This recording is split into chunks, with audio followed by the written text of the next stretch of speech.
Welcome back. You're watching the Property Guide in ET now. I'm Feri Souza. Thank you for staying with us. Our guests Ashutosh and Jayashree are still with us, helping us make smart decisions when it comes to property. Now, 2014 hasn't begun on a very bright note for Maharashtra and the real estate market here as well. The Maharashtra government has hiked the ready reckoner rates by 20% in Mumbai and a maximum of 20% in Pune, with effect to the 1st of January this year. Take a look.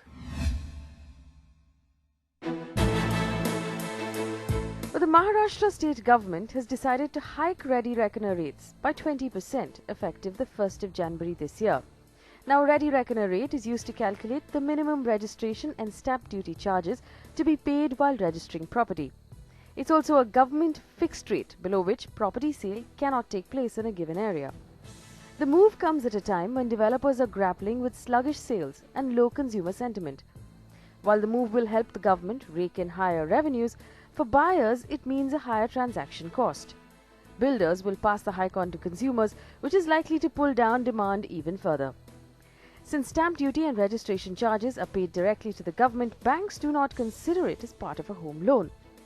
In 2013, the government had hiked ready reckoner rates by 30%, so that's a total of a 50% hike in 2 years. All right, so we're going to find out what that means for us exactly. Ashutosh, it does sound like a lot of bad news, but it does not mean that the prices of my homes are going to go up now by 20%, right? What does this mean exactly for someone looking to buy a home? I think it's a good question, and I think we need a good discussion to happen on that, because things are not as bad as they are as they're being painted to be. Absolutely. Yes. Ready reckoner rates are instrumental in deciding what stamp duty the buyer needs to pay. And in Maharashtra, the stamp duty is 5%. So any increase in stamp duty in ready reckoner rates will have an impact on stamp duty, because we have seen that the market rates are invariably 15 to 20% higher than the ready reckoner rates. Also, I think the good point about this is it should help improve the transparency and mode of payment, because if there is a 100% check transaction, the agreement amount is fully disclosed as the market rate. It's going to be anyway higher than the ready reckoner rate, and you are still going to pay by the ready reckoner value. So I think not everything is bad. I think so. This is actually the important takeaway. If I was going to do a fully white deal anyways on a property, this doesn't affect me in any way. That's absolutely, absolutely right. Because your value is invariably going to be more than the ready reckoner value. So it will be that much of increment on the difference that you will need to bear. Jayashree, tell us what this means for sentiment within Mumbai. We've been talking over the last couple of weeks about how the sentiment in Mumbai is really soft right now. Builders are not able to make sales. It was a really damp festive season as well.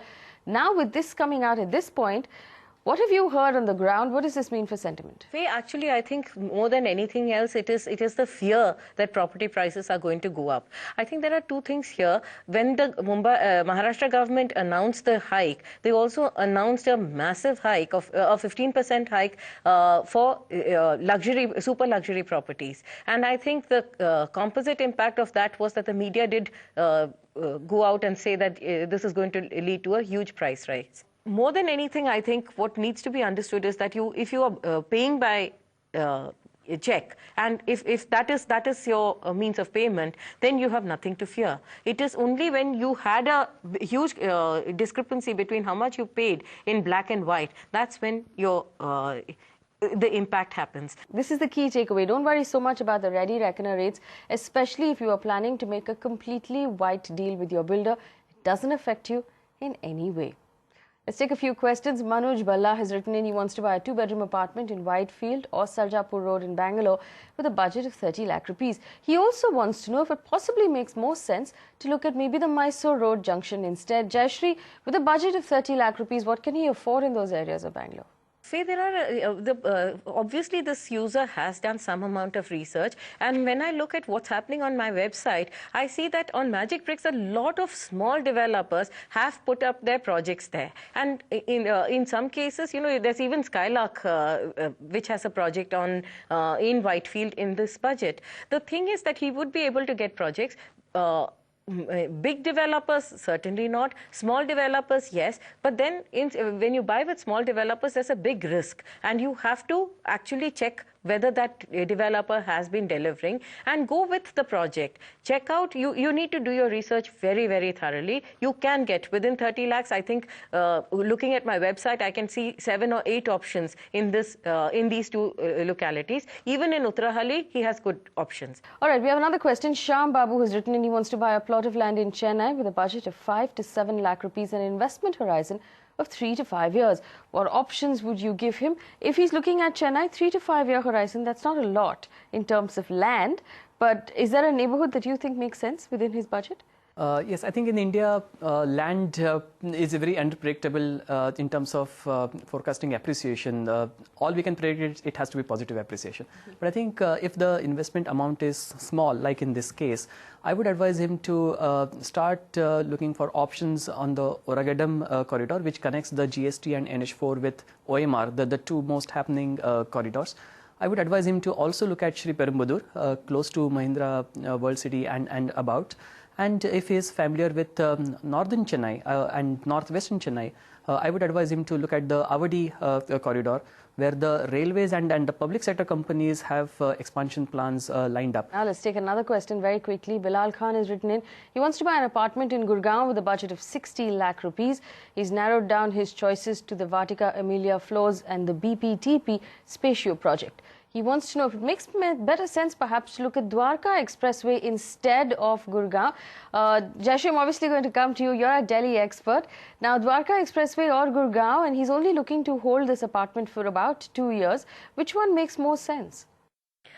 Actually, he's looking at the same corridor. The Dwarka Expressway and the Pataudi Road, both are very close to each other, and both their fortunes of both are linked to the Dwarka Expressway being constructed. Now, the Dwarka Expressway is a project that has been immensely delayed because of certain land acquisition problems, which means that actually once the land is cleared, he would get his appreciation because Dwarka Expressway has been waiting for this appreciation. The second place that he's asking for is very close to the Pataudi Road, and that road is already constructed and ready, the 81 to 92. Now, what he can do is, nobody can predict whether in 1.5 to 2 years we will get a huge appreciation. For people who invested early on, they have got up to 50-60% appreciation. However, Dwarka Expressway and the Pataudi Road have already been leveraged. The value has been leveraged. So if he expects huge rises, I don't think so. But a steady 12-15% rise once the Dwarka Expressway takes off and it becomes livable is a good option. All right, so there you have it. That's your answer. And if you have any more questions for either of our guests, write to us. Our email ID is at the bottom of your screen. Ashutosh and Jayashree, thank you so much for spending time with us this week and answering our questions. When we come back from this break, the management of Rustomjee sits down with us and talks about schemes they're offering right now to drum up sales. Don't go anywhere.